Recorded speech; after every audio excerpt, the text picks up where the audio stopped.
Rumah kami berubah 100 derajat setelah kehadiran seorang pembantu di rumah kami. Awal mula ceritanya, kita sebut saja ini adalah kisah asli. Terjadi tahun 2011 silam. Ada seseorang perempuan, kita sebut saja namanya Imabel. Jadi waktu itu Imabel tinggal dengan kedua orang tuanya. Walaupun sudah menikah dan dia mempunyai seorang suami, kita sebut saja namanya Irwan. Jadi pada saat itu Imabel dan Irwan memilih tinggal dengan kedua orang tuanya Imabel. Karena mereka itu adalah keluarga yang sangat dekat. Jadi kedua orang tuanya tidak ingin kalau anaknya tinggal berpisah. Keseharian Imabel adalah menjadi seorang guru dan suaminya juga kerja di luar kayak agen gitu.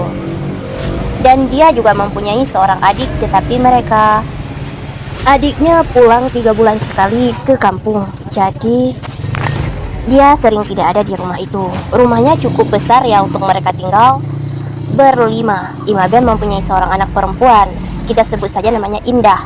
Nah jadi pada saat itu Indah masih kecil, jadi dia dijaga oleh nenek dan kakeknya. Sedangkan Imabel pergi menjadi guru, mengajar di sebuah sekolah.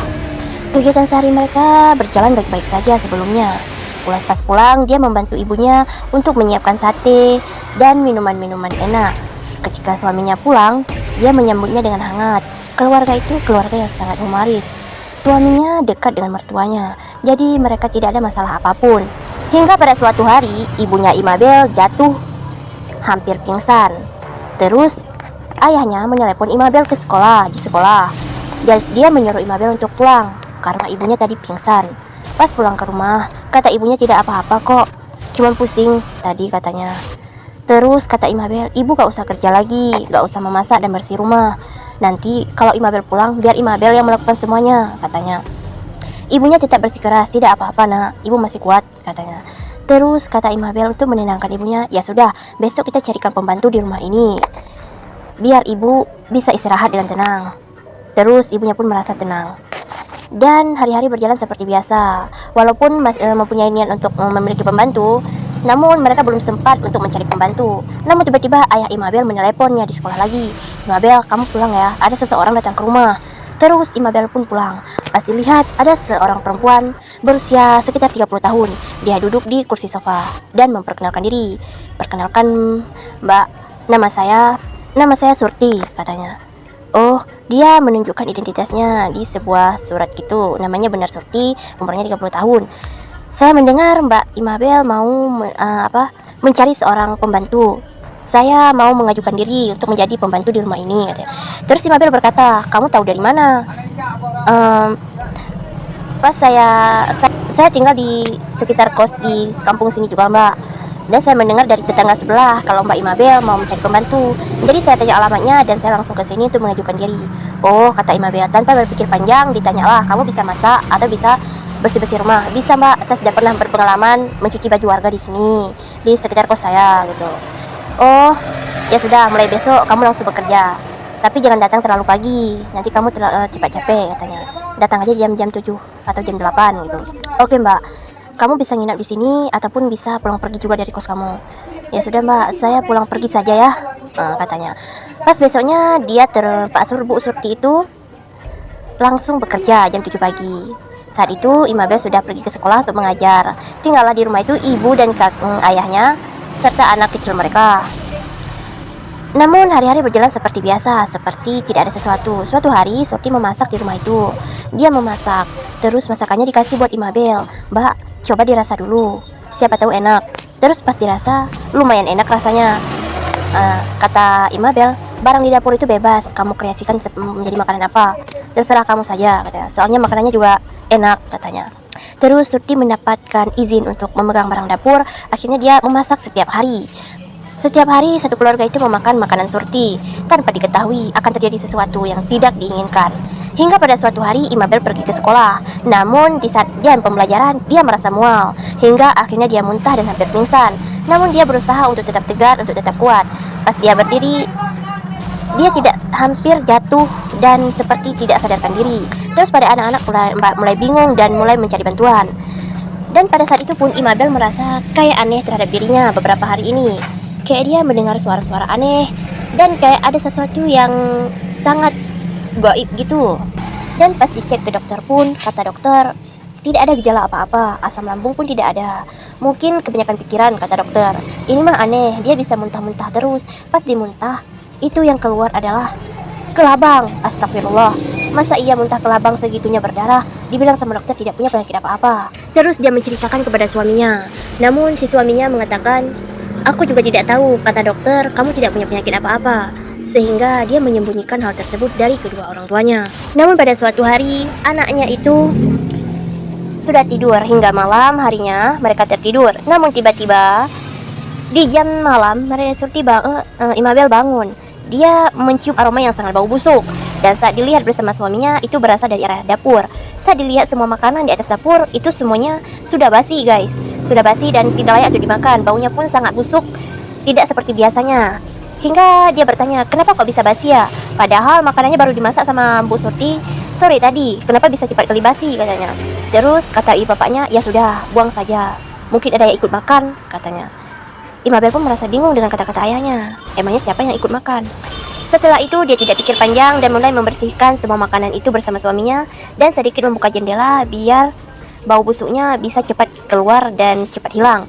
Besok harinya seperti biasa, Surti datang dan memasak lagi dan membersihkan rumah. Namun pada siang harinya, anaknya yang bernama Indah lari kepada ibunya. Ibu, kenapa nak? Kata Imabel. Ibu, Bu Surti ngomong sendiri di kamarnya. Bu Surti ngomong sendiri, katanya. Hah? Di mana Bu Surti? Di mana dia? Terus pasti cari-cari, gak ada. Ternyata dia berada di kamarnya. Benar saja, Surti saat itu kayak orang yang sedang kesetanan. Dia seperti ngomong sendirian dan teriak-teriak di kamar. Karena gak ada orang di rumah, akhirnya dia pun Imabel mencari tetangganya. Yang mana tetangganya pada saat itu memang kebanyakan keluar rumah, karena pada saat itu memang tempat itu tempat orang-orang bekerja. Jadi orang yang tinggal di sekitarnya tetangganya itu semuanya pada bekerja di kantor lah. Jadi yang tersisa hanyalah orang-orang tua dan orang-orang yang parubaya gitu. Walaupun parubaya, dia tetap mengajak mereka untuk membantunya di rumah karena dia menganggap Surti kesadaran di rumah. Sehingga pas disuruh di rumah Imabel, dia mereka semua. Dan pas didobrak pintunya, akhirnya mereka mendapati Surti yang mau bunuh diri. Kepalanya berdarah dan tidak sanggup untuk dilihat. Akhirnya mereka membawa Surti ke puskesmas. Dan pada saat dibawa, Surti pun ditangani dengan cepat. Sehingga pada saat kejadian itu, Imabel merasa nggak ada yang beres dengan setelah kejadian itu. Dia merasa semenjak kehadiran pembantu di rumahnya, dia sering sekali mengalami hal-hal yang aneh.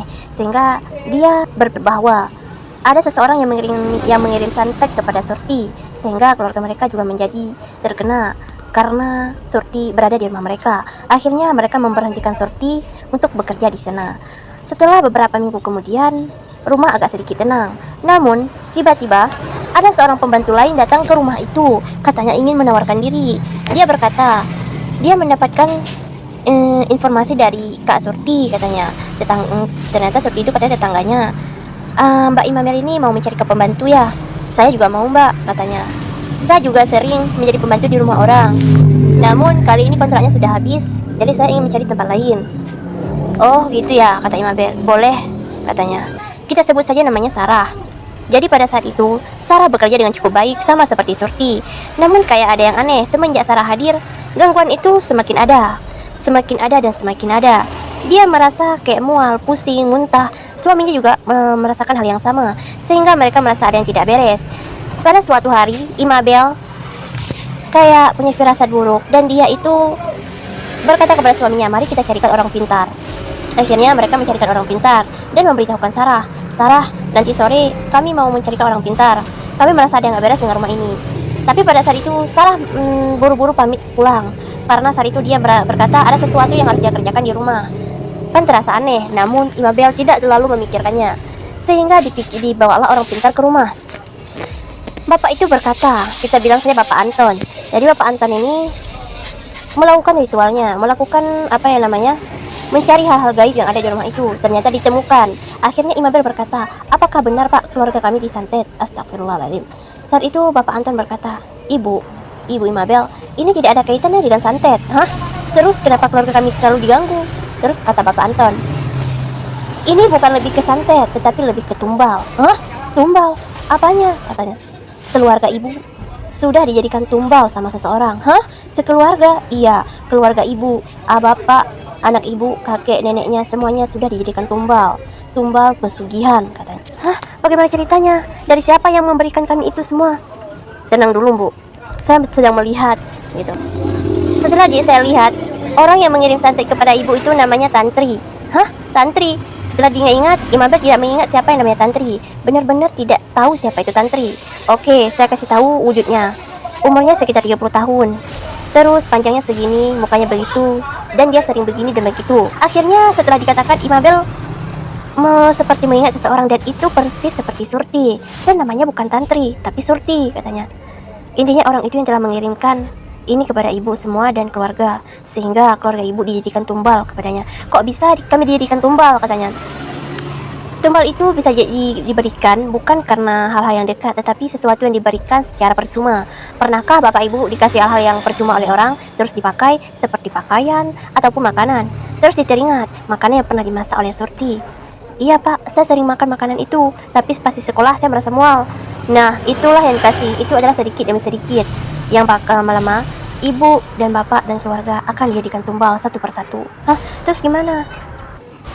Namun jika tumbal itu tidak berakhir, tidak berhasil, maka orang yang melakukan pesugihan itu akan terkena akibatnya sendiri. Benar saja, waktu itu Surti hampir membunuh dirinya sendiri dan kepalanya berdarah. Mungkin pesugihannya gagal saat itu, pikir Imabel.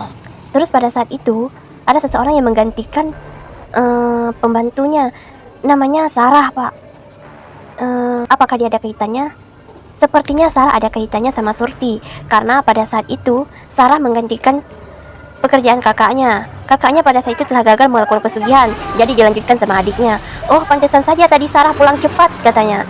Akhirnya 3 hari 3 malam Bapak Anton duduk di rumah itu dan dilihat di sekelilingnya untuk menanamkan yang namanya doa di sekitar rumah supaya kejadian yang buruk itu cepat pergi. Dan dia melakukan ritualnya selama 3 hari 3 malam. Dan akhirnya ditemukan di sekitar rumah benda-benda aneh seperti buhul yang ditanam di sekitar rumah. Setelah kejadian itu, Bapak Anton pun pergi dan pulang. Dari kejadian itu, alhamdulillah Mbak Imabel dan keluarganya dapat diselamatkan karena cepat memanggil orang pintar. Dan saat itu Sarah dan Surti, yang nama aslinya adalah Tantri, kabur entah kemana. Sehingga pada suatu hari Imabel berniat untuk mencari tahu tentang mereka. Ternyata mereka tinggal di sebuah kos dekat dengan rumahnya.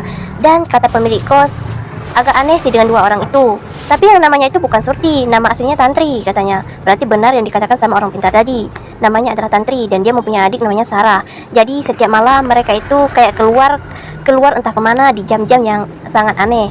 Terus mereka juga sering ngomong sendiri di dalam kamar itu, padahal mereka hanya berdua, tapi mereka sedang kayak ngobrol sama entah siapa. Karena mereka tidak telat membayar uang bulanan, jadi pemilik kos tidak terlalu memperhatikan mereka dan tidak terlalu ikut pusing dengan apa yang mereka kerjakan. Nah, sampai segitu dulu. Jadi alhamdulillah akhirnya mereka hidup dengan damai dan tentram dan bahagia setelah kejadian itu. Semuanya telah dilindungi oleh Allah Subhanahu wa taala. Jadi dari cerita itu kita bisa simpulkan, jangan cepat-cepat percaya sama orang, bahkan orang dekat saja kita tidak bisa terlalu percaya, apalagi orang luar. Harus cari tahu dulu jika ada pembantu yang datang ke rumah kalian ingin menawarkan diri untuk bekerja di sana. Jangan terlalu cepat makan makanan yang dikasih oleh orang. Kita nggak tahu itu makanannya berasal dari mana.